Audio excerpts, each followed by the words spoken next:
You are now listening to Season 1 of the VMX Show.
The beginning of a new and excitingly different story.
And welcome to the VMX show. NecroVMX here, and this is episode 12 of season 1, and that makes it the finale. This is the last episode of the season. And I know the question that's come into your mind is, when does season 2 start? How long do you have to wait? Well, I don't have a specific time frame for that yet, but I will let you know that the VMX show will return, and there will definitely be a season 2, so consider us renewed. It's not often that, of course, the person who does the show is the person who renews the show, but, well, that's the great thing about independent shows like this. This is the VMX show. I'm NecroVMX, and we will be returning for Season 2, though I can't give you a time frame as to when. I can tell you, though, that we will be returning, and you will know ahead of time when it's going to return, because I will announce it on the channel, and I'll probably make a brief MP3 file and post it to the RSS feed for people who follow me that way. That way you can, see it pop up and let you know, hey, coming soon, and then you'll have a definite date and everything. The song that started us off, that was Chrono Trigger. You may have recognized the song, but you may have said, what kind of arranged thing is that? That's from the Brink of Time album, which was a Japanese acid jazz group. Did arranged versions of the Chrono Trigger songs, and that's the lead-off track, which is called Chrono Trigger.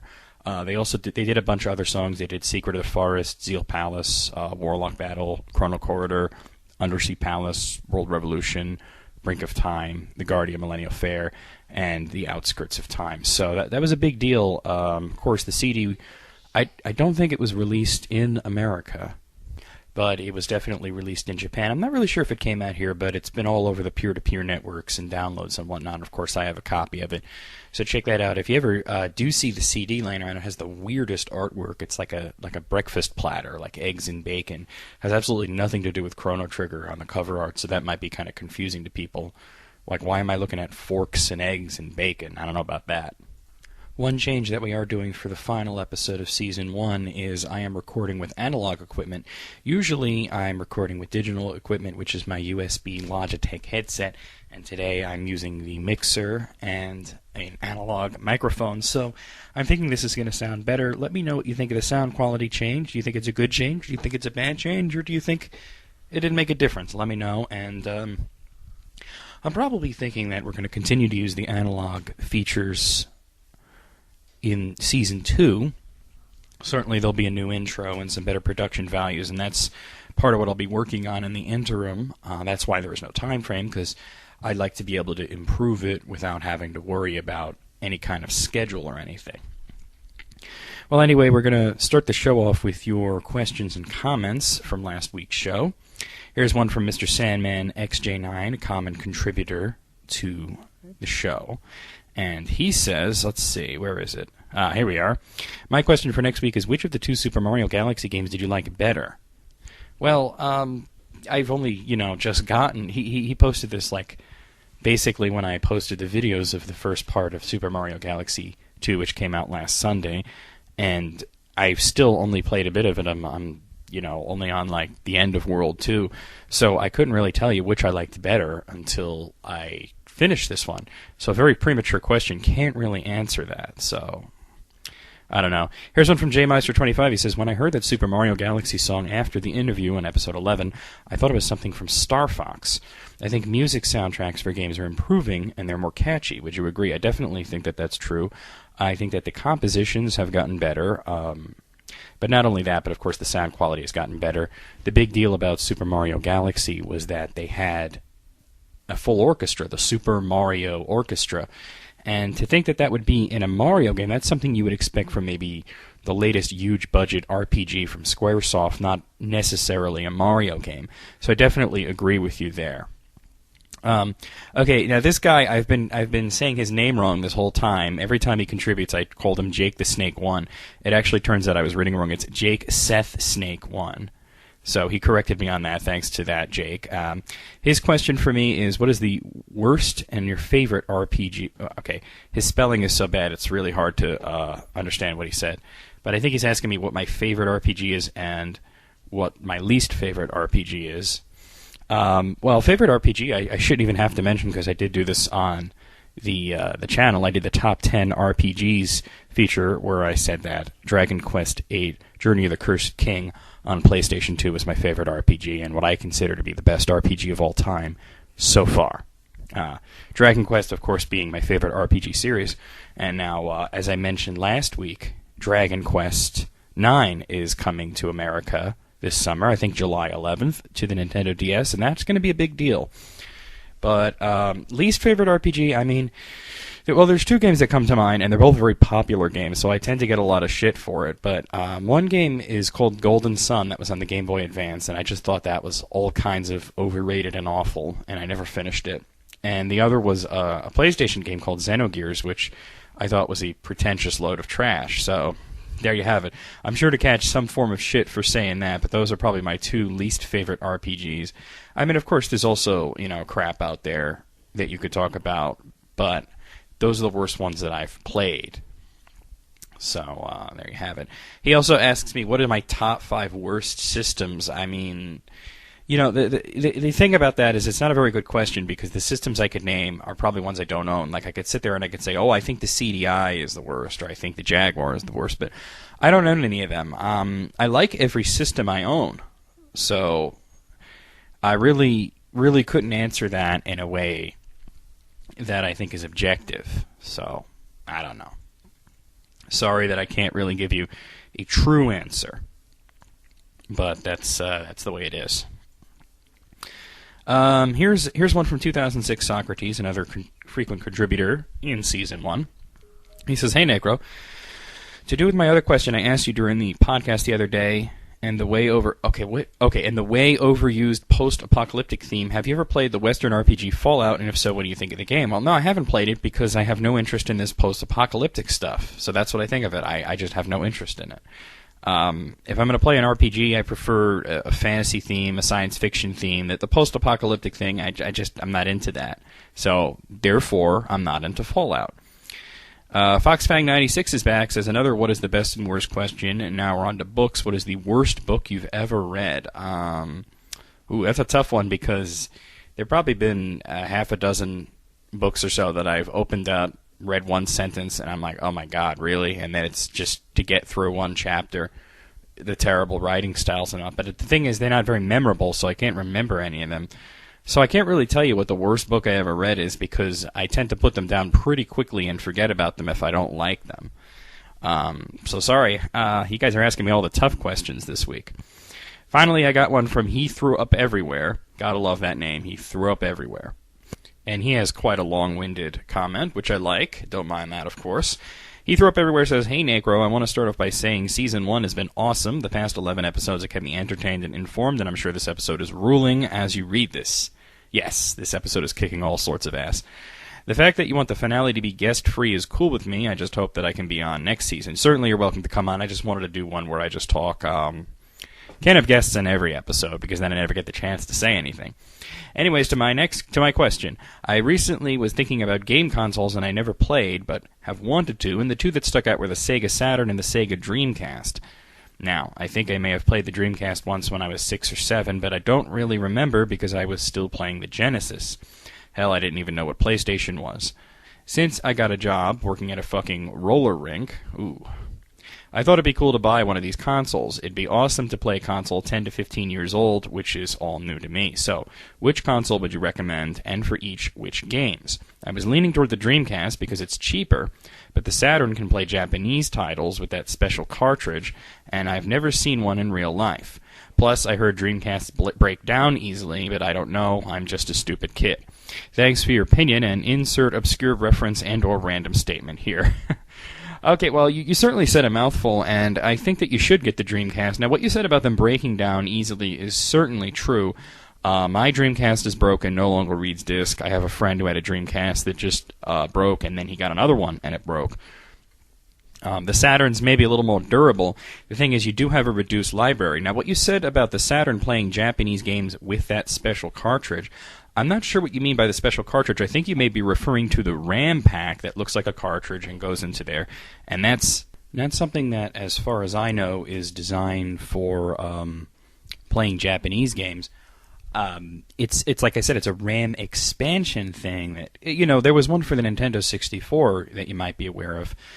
But I don't know if it lets you play Japanese games, because I don't personally have any Japanese games on my Saturn. What I can tell you is that the Dreamcast plays anything. And that's a big reason that you should get into it, is that if you don't mind, basically downloading the games and pirating them, if you have a decent burner that can burn CDs and decent software that can burn it in the GD-ROM configuration, which can be found out there, the software Alcohol 120% can do it. You can play all the imports, backups, and emulators that you'd like on the Dreamcast.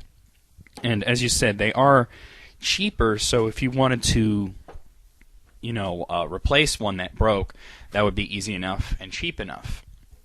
The only thing is that you do require the memory cards, which are called VMUs for the Dreamcast. Now I know that there's the official VMUs, which have the screens and everything, and they look like little tiny Game Boys. But I've actually found that you can get much cheaper ones that hold much more. I don't know if they have them anymore, but I remember a couple of years ago when I was messing with the Dreamcast and its ability to play emulators, and I needed the memory cards, the VMUs. I called a GameStop and asked them if they had any, and they were selling them for like 50 cents. So I don't know. Plus, I think that the quality of the games on the Dreamcast is a lot greater than the quality of the games in the Saturn. Well, there's certainly some great games for Saturn, like Radiant Silver Gun or Nights into Dreams or Panzer Dragoon Saga. There's just so many better games on the Dreamcasts. If you get the Saturn, I mean, all the best games are shoot 'em ups and platform games, while on the Dreamcast it's more RPGs, shooters, first-person shooters, and fighting games. And if you know me, I mean, personally, my taste is more towards RPGs and fighting games. It has absolutely the best version of Capcom versus SNK 2. Of course, it's an import, but like I said, if you don't mind downloading it and burning it, that you can get it easily. Or you can try and import it, There's that too. And it has the best version of Marvel vs. Capcom 2. Although I say that without really knowing anything about the Xbox Live Arcade and PlayStation Network versions, so that might be better. I don't know.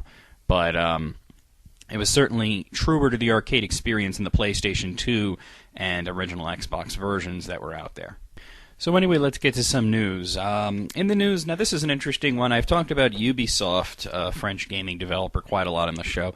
I mentioned how they were doing away with instruction manuals, and I mentioned a couple other things about games they have coming out. Now, one big Ubisoft release that a lot of people have been looking forward to is Beyond Good and Evil 2. Now, it looks, and we're not sure, but it looks like Beyond Good and Evil 2 is canceled. Now, it's hard to really find anything out because everything's in French and we're just all using Google Translate here. But it looks like over at Ubisoft that one of the developers there has posted on his blog that Beyond Good and Evil 2 is going to another developer, another studio, of which they had not been told that. So it looks like that throws everything into question, and it looks like they wanted to do more of a traditional 2D game, and there was some conflict of creative differences there.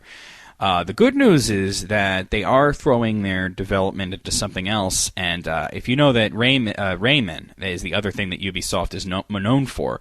If Ubisoft is known for two things, it's Rayman and it's Beyond Good and Evil, and it looks like they will be making another Rayman thing. Now, once again, this is all translated from French, so it's difficult to tell exactly what is going on there, but it looks like Michael Ansel, who was the director of the first episode of Beyond Good and Evil and was working on the sequel, and, this all came up on, Facebook, so we don't really know how true this is, but it looks like they may be working on a sequel to Rayman. So, fans of Rayman, who there haven't been a new one in a while, that may be good news, and it may soften the blow of losing out on Beyond Good and Evil 2.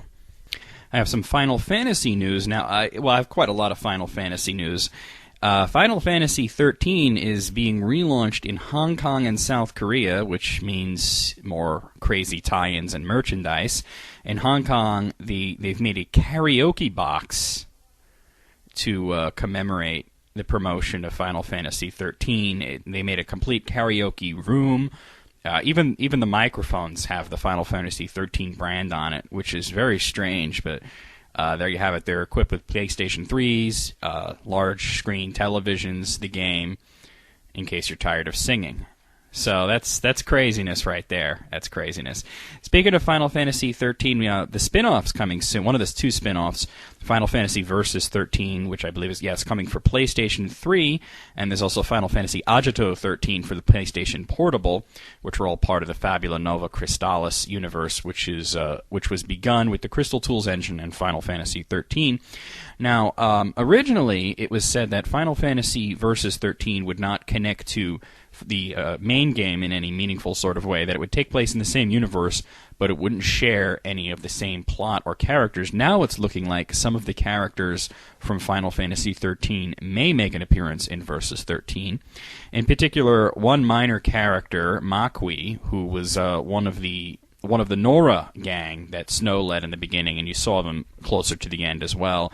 Not a major character, but it looks like the same voice actor, Daniel Samanas, will be appearing in Final Fantasy Versus 13, and also Eric Davies, who voiced Sid Raines, may be appearing again in Final Fantasy Versus 13, whether it's as Sid Raines or another character. I mean, that's another thing you have to keep in mind. This is all conjecture based on what the voice actors have been doing, and if these two actors are indeed laying down voice work for Final Fantasy Versus 13, it certainly points towards the possibility that Makui and Sid Raines would appear in Versus 13, but it doesn't necessarily mean that they'd be playing those characters, as you know, voice actors can easily play multiple characters. Sid Raines is an interesting choice because if he does appear in it, that would mean that the game would have to take place either at the same time or before the Final Fantasy 13, which would make sense if it take place before, because the events of Final Fantasy 13 were so world-changing that you can't exactly just ignore them and do a completely separate tale. And of course, Sid Raines dies. He dies in towards the end of Final Fantasy 13. And I hope that wasn't a spoiler for anyone. I hope you've all beaten it at this point. If that was a spoiler, I apologize, but oh well. Now, my third Final Fantasy news piece is perhaps the most interesting, because this is something that I talked about previously on the show.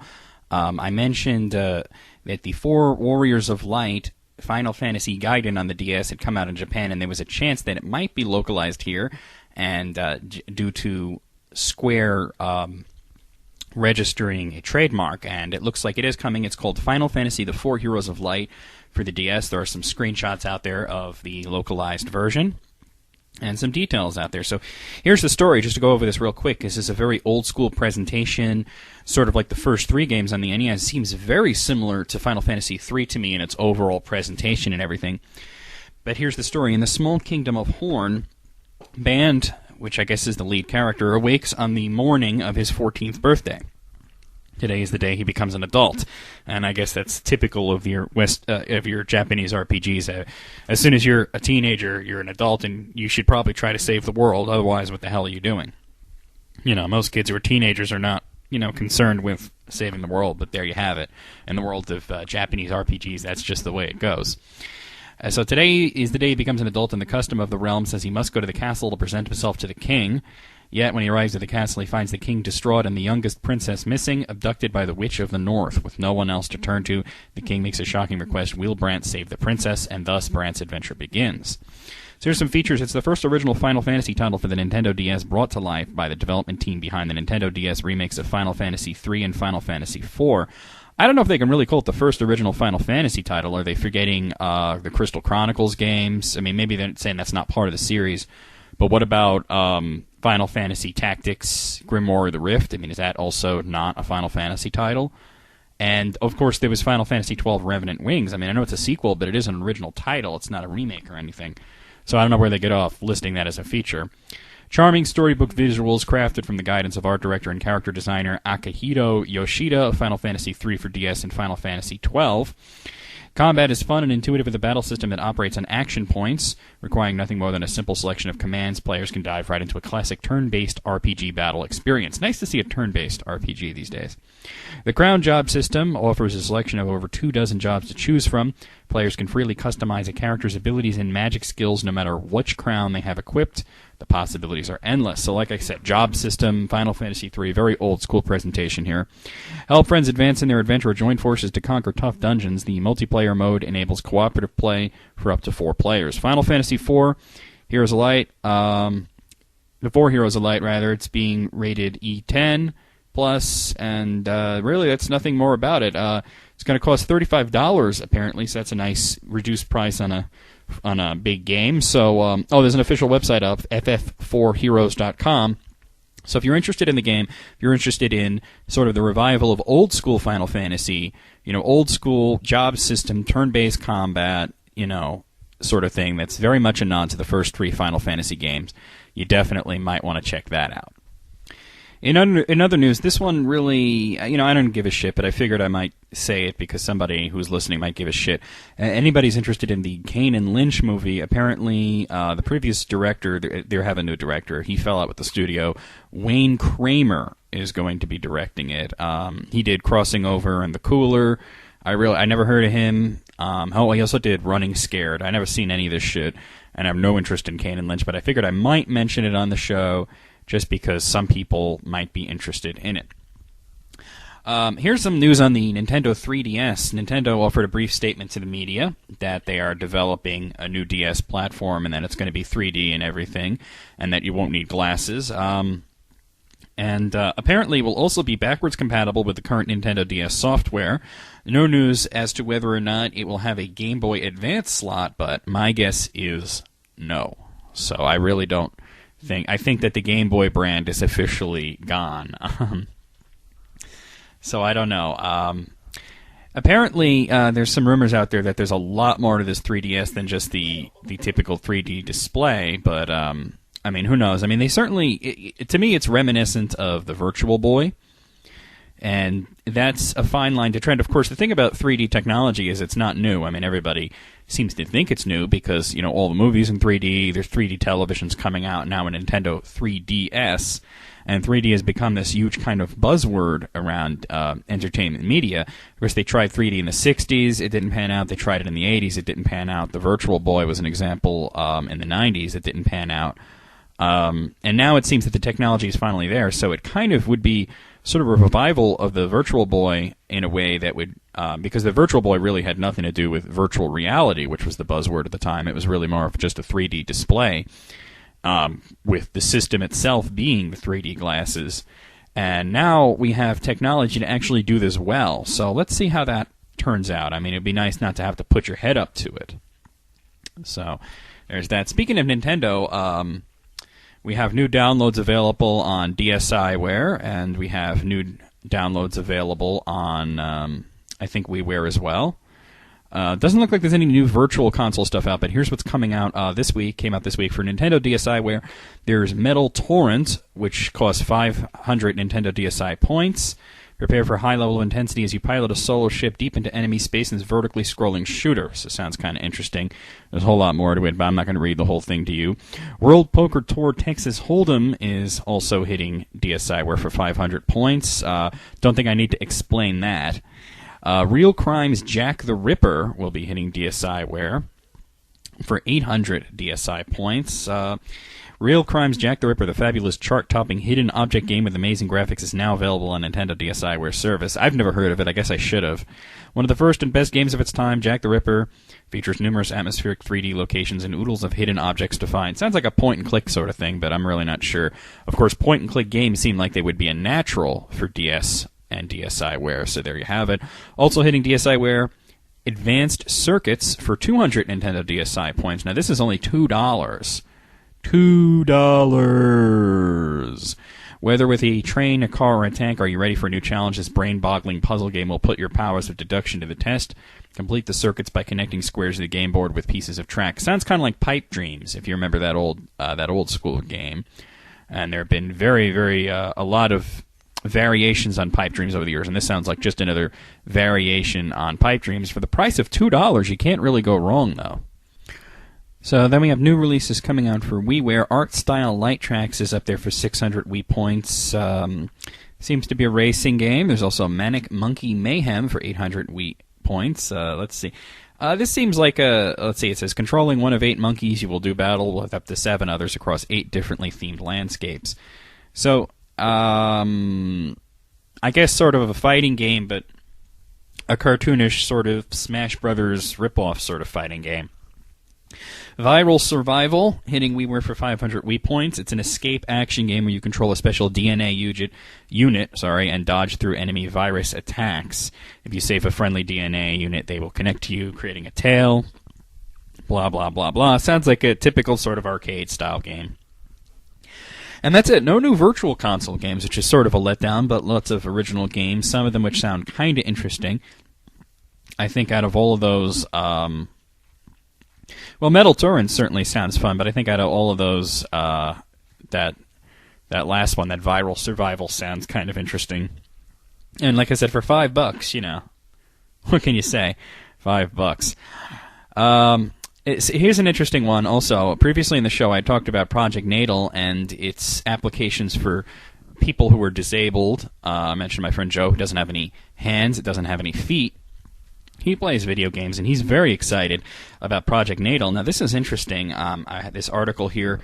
It was a video game research project conducted over in the University of Nevada. Have produced a new game called the 6-Fit, or maybe it's V-Fit. It's V-I. I think it's 6, like a Roman numeral fit. Roman numeral. It seems to be some sort of add-on to the Wii. You can visit their website and you can download the games for free. There's a bowling and a tennis. Yeah, I guess it's variations on the Wii Sports stuff, and it's actually made for blind people. You wouldn't think that would be a disability that would lend itself well to video games since it's such a visual thing, but apparently they are now getting people who are blind into video games, which I think is, of course, a very positive thing. And, wow, I mean... that's, pretty amazing. You can check out their website at vifit.org, so check that out if you're interested, if you know anybody who's blind. I know, some visually impaired gamers, of course, Armageddon Time, who had previously appeared on the show. He's severely visually impaired, and actually I have news about him. He's going into surgery, major surgery, which looks like it might be a major improvement for him. I think he's getting a transplant, but, yeah... for people who are completely blind or mostly blind, it's an interesting way to play on the Wii. So, there you have it. Here's some news for Super Street Fighter 4. Of course, I've talked about this a lot because it's a major release for me. Looks like there will be some downloadable content, and there may actually be new characters. Now, of course, when Street Fighter 4 was released on Xbox 360 and PlayStation 3, and of course also PC and arcades, there are other versions, people had talked about downloadable content, and Capcom certainly said that there would be downloadable content, but they also said that there probably wouldn't be characters. And, people, of course, still talked about it, and there were characters that they wanted on DLC. And then Super Street Fighter 4 came out of an update that they said was too big for DLC. Now they're saying they may be adding characters to Super Street Fighter 4. I don't know if they'll be available for Street Fighter 4. Probably not. But Yoshinori Ono, who is the game's producer, he said that there are a few characters that didn't make it into Super Street Fighter 4 that he would like to have in the game. Rainbow Mika, who only appeared really in Street Fighter Alpha 3, and Rolento, who originally appeared in Final Fight. He was also in Final Fight 3, and all three... Actually, no, he wasn't in all 3 Alpha games. He started in Alpha 2, and he was also in Alpha 3. And I believe he was also in Capcom vs. SNK 2. So those are 2 that he'd like to be in. And also, in a recent post on the Naki blog on the Japanese Super Street Fighter 4 site, he talked about the status of the arcade release of Super Street Fighter 4. And here's a quote. "Now that Super Street Fighter 4's arcade conversion has been set, development can at last start. Will there be tuning? Will there be additional characters? When will it hit the arcades? Nothing has been decided yet." And I'd certainly think that if they added characters to the arcade version, that they would certainly become available via downloadable content for the home console versions. Also, there's been some buzz around the character Yugo, specifically. So that he, of course, was in Street Fighter 3. So that could be very interesting. So there you have it there. Speaking of fighting games, Marvel vs. Capcom 3, there were a bunch of new screenshots out there. So for those of you who've been hotly anticipating this game and getting very excited about it. If you wanted to see new screenshots of the game, including some gameplay shots, they are out there. I think IGN has them up available. You could probably find them at any site, though. And this includes actual gameplay. I also heard that my favorite Marvel character, Deadpool, is indeed in the game. I had said in the past that it looked like he was going to be in it. And apparently he breaks the fourth wall right in the game, including beating his opponent with his own life bar, which I think is absolutely hilarious. Here's some nice remake news. For those of you who followed, and I mentioned this earlier, my Top 10 RPGs feature on YouTube. If you remember, one of my favorite RPGs of all time is Lufia 2 Lufia 2 Rise of the Sinistrals. They're remaking it, being called Lufia Curse of the Sinistrals. And it's interesting that they're going for 2, and they're not, remaking the original, probably because 2 is the prequel. And they're doing it on the Nintendo DS, and it looks like it actually will be coming out here in America because there are screenshots out there of the localized version where you can see English dialogue. Now, this one, of course, is a very sharp, drastic turn away from the original RPG, which had turn-based battles and lots of puzzles. Apparently, the puzzles will still be there, but it's going to be an action RPG where you control one character at a time, and you tap the status portraits of other characters to bring them into battle. No news if, there's still things like capsule monsters in it. But I think it's an interesting idea. It's an interesting take on Lufia. I don't know if Lufia is going to work in an action thing, but, there you have it. Who knows? Finally, here's good news for Guitar Hero fans. Of course, we've been waiting on the news of Guitar Hero 6, and it looks like it has a title, Guitar Hero Warriors of Rock. And there have been some screenshots, and it will be going out for Xbox 360, PlayStation 3, and the Wii, although there have been no news about what kind of songs will be in it. So no songs are announced, other than the rumors that have been going around. And apparently this will be returning to more of a hard rock, heavy metal atmosphere. They said all the features from Guitar Hero 5 will be there. The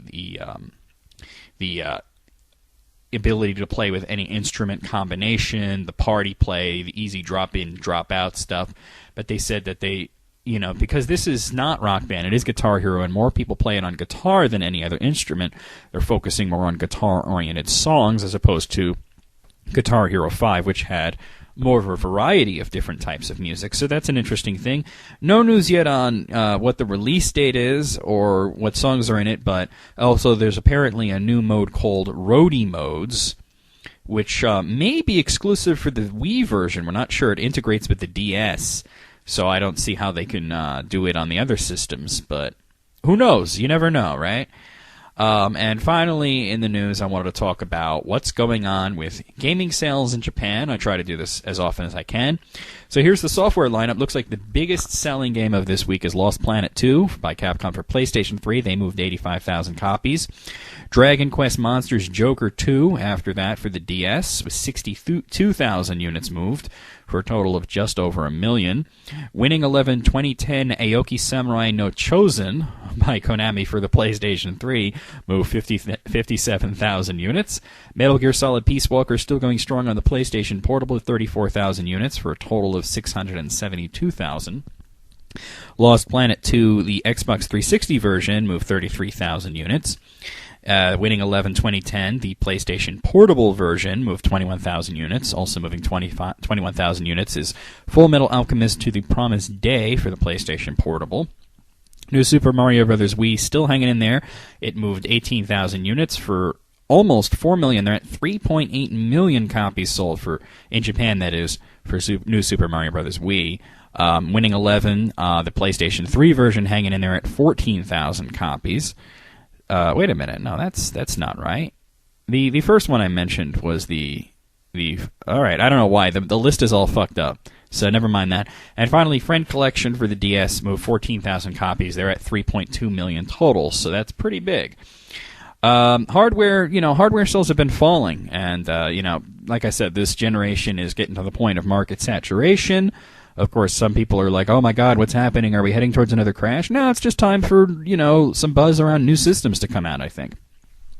But the PlayStation Portable is still the number one selling console in Japan with 22,000 just over 22,000 sold this week alone. PlayStation 3 in there, and then the Wii, the Nintendo DSi LL, followed by the DSi, the Xbox 360, the DS Lite, the PlayStation 2, and the PSP Go hanging in there with only 851 copies sold. Talk about a failure.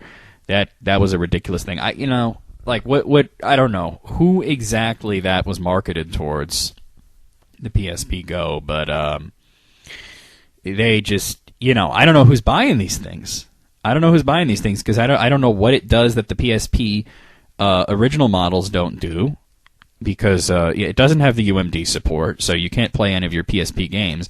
Yeah, you have access to PlayStation Network, but so does the old PSP, and you have a smaller screen. So basically, for a really ridiculous design with the slide-out thing, I mean, maybe because it's smaller, people are buying it, but I don't know. I think the PSP is plenty small enough. I mean, people think, the PSP's so big, but I mean, try and remember back in the days of handheld consoles like the Lynx. The Lynx was the size of All Outdoors. Remember the old Game Boy, the Brick Boy? It was tiny compared to the Lynx. So I don't know. I don't know what's going on with that. So I wanted to talk about some stuff. I want to talk about some YouTube stuff, tell you what's coming up there, talk about Season 2 and everything, but I've been talking for a while. Let's take a little break, play a little more music. Played the Chrono Trigger song before, so let's play another. Here's Zeal Palace by the jazz ensemble that did the Brink of Time Chrono Trigger arranged soundtrack.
So there you have Chrono Trigger, Brink of Time, Zeal Palace, Acid Jazz, arranged version. Crazy, crazy stuff. Wanted to play that on the show for a while.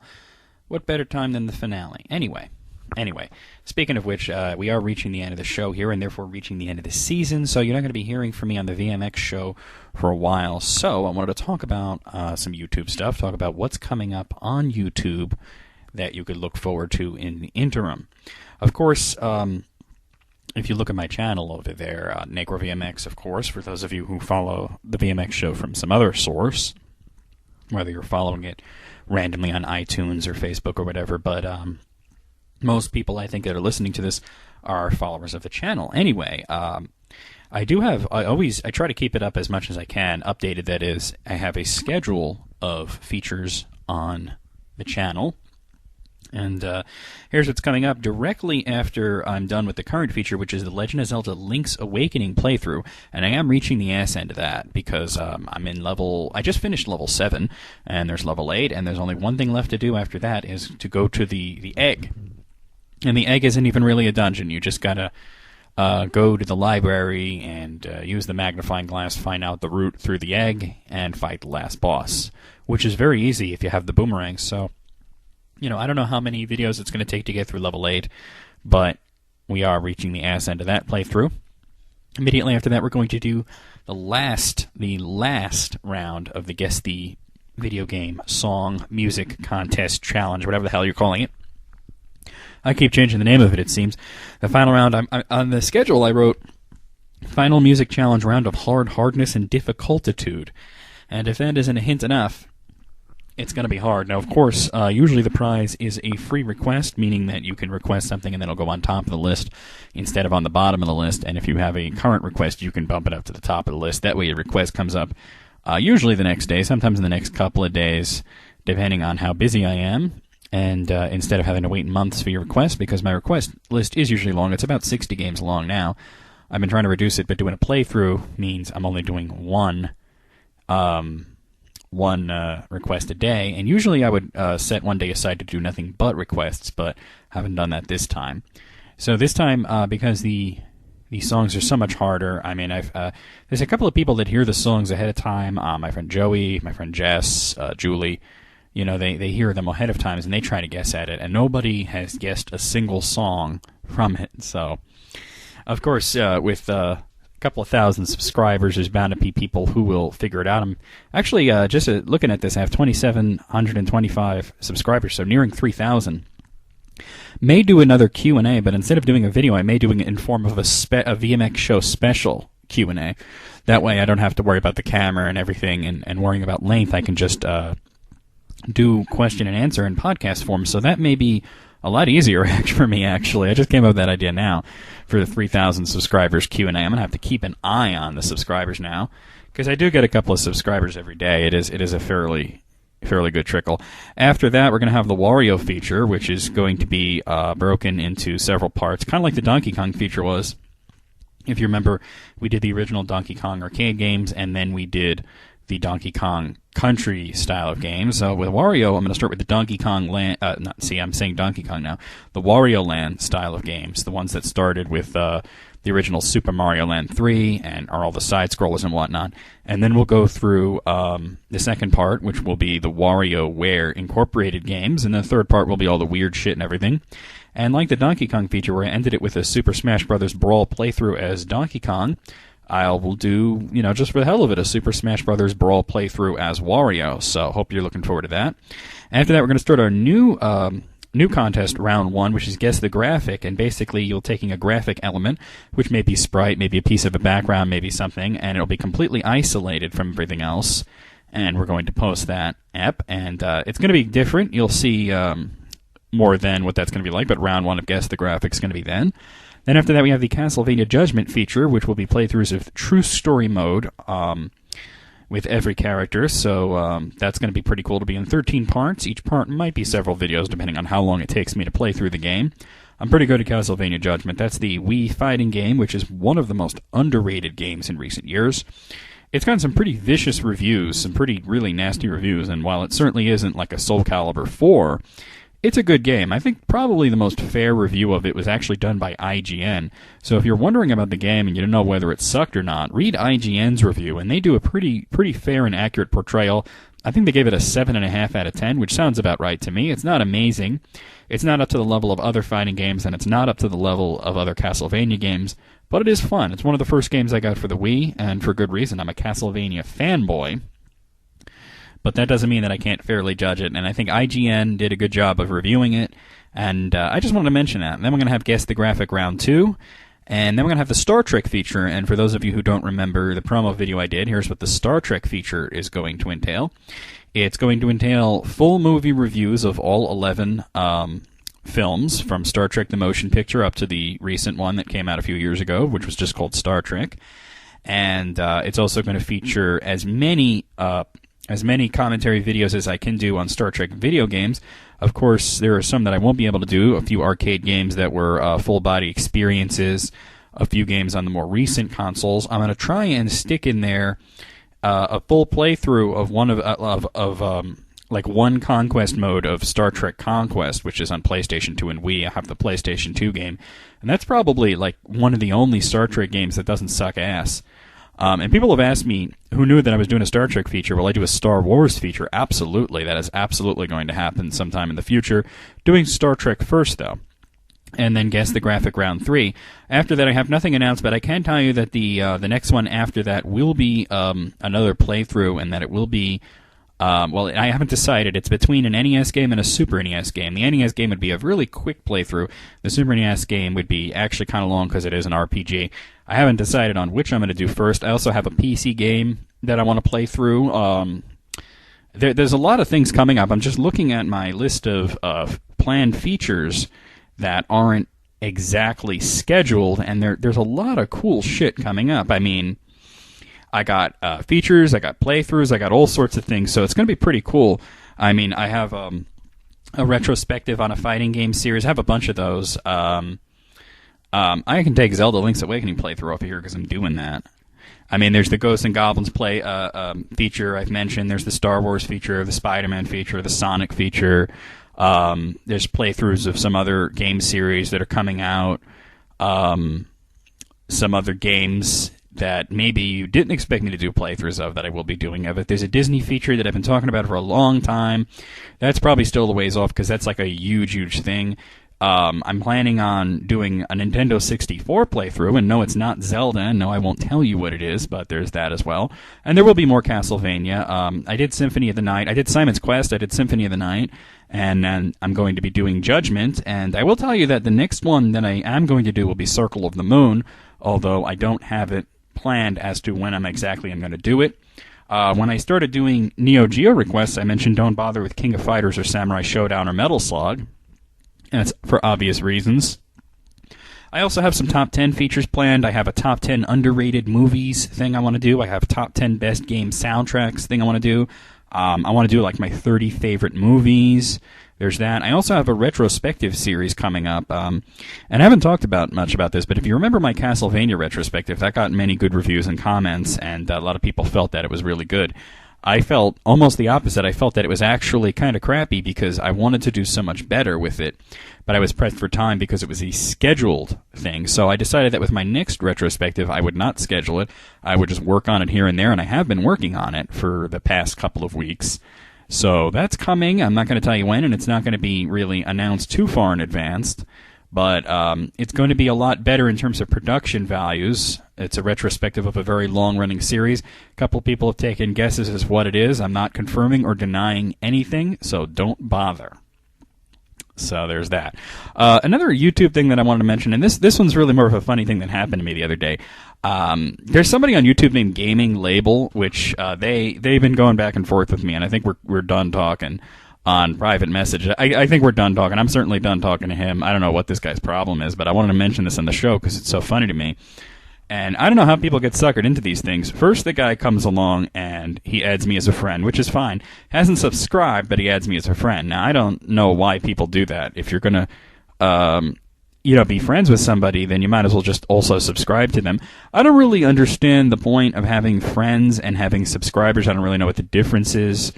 I mean, there are differences that are very subtle, but I think that YouTube could probably put the two of those things together into one thing, and that would be fine. Then he leaves me a comment on my profile, which I've deleted because, as far as I'm concerned, it's spam, and just telling people to check out his channel. Check out Gaming Label, dudes.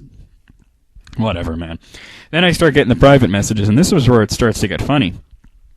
He asks me to make content for him. I'm going to read you his private message because it's just so bizarre.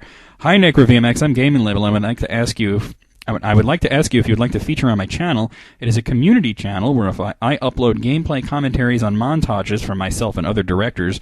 You don't have to be a director. You can feature once if you want to post videos regularly on Gaming Label. I will give you all the credit, and just by letting me upload one video would be huge for me. Thanks for your time, and I hope you will answer me. Thanks, dude. Now, I had to answer him back, basically saying, what the hell are you talking about? What is going on? I didn't look at the guy's channel yet. What are you talking about? Basically, I mean, he's asking for me to give him content, and I'm just wondering what's supposed to be in it for me. Why would I do this? So I asked him, I said, I don't understand what you're doing. What's in it for me? And he says, I'll link your channel with mine and put your channel in my channel description and give you credit for the videos you'll upload. I got 13 directors. Now I'm thinking, so he's going to promote me, but sort of. I mean, he's saying, yeah, you give me content and I'll give you credit for it. And it's like, of course you'd give me credit for it. It's my content. What would be the difference of putting it on your channel and my channel? And the only reason that I would ever consider something like this is if this was like a huge thing with like thousands and thousands of subscribers. If he had like 100,000 subscribers and I thought this was really a way to get my stuff out there, I would certainly do it. But then I look at the guy's channel and I said, dude, you have 60 subscribers. Give me a fucking break. What are you doing here? And I don't mean to insult him because he's just starting out, but he's coming to guys that have way more subscribers and way of a bigger following. I don't have a huge following. Some people think I do because they're fans, but I only have a couple of thousand subscribers. Videos on average within the first few days, which is the most important of a life of video, get a couple of hundred views. A few of them become very popular. I have some videos that have tens of thousands of views, and over time they do tend to get over 1,000 views, but it takes some time, and it only happens to, I would say, about 30 to 40% of my videos. So I don't really understand, well, I mean, like I said, I don't have this huge following, and I'm perfectly fine with that. It's a slow-growing thing. I mean, some people think that I've completely blown up on YouTube, and that's really not true. I've been offered YouTube partnership multiple times, and I've turned it down because, according to their terms of service, they don't allow gaming footage. But then what is Machinima doing? So that I got to look into. Maybe I will take that, but then again, then I'd have to censor myself, and that's not something that I'm interested in doing. But anyway, like I said, if you're going to people who have a bigger following and saying, yeah, I'll promote you, that's, basically what you're saying is, no, you're going to promote me. You're going to get me more views and more subscribers by having your videos, do that. You got to come up with some original content. I don't think the Gaming Label's listening to this. I'm sure he's not. But, for people out there who are doing this thing, you got to come up with some original content. If you're going to make it on YouTube, don't depend on other people to make your content for you, because that never works on YouTube. It doesn't work on the internet in general, so not for a long time has stuff like that worked. But anyway, that's what I wanted to talk about there. I thought that was fairly amusing for a YouTube thing going on. And I wanted to talk about stuff that's coming up on YouTube because this is the end of the VMX show for a while, and there's not going to be any episodes. Yeah, I don't know for how long.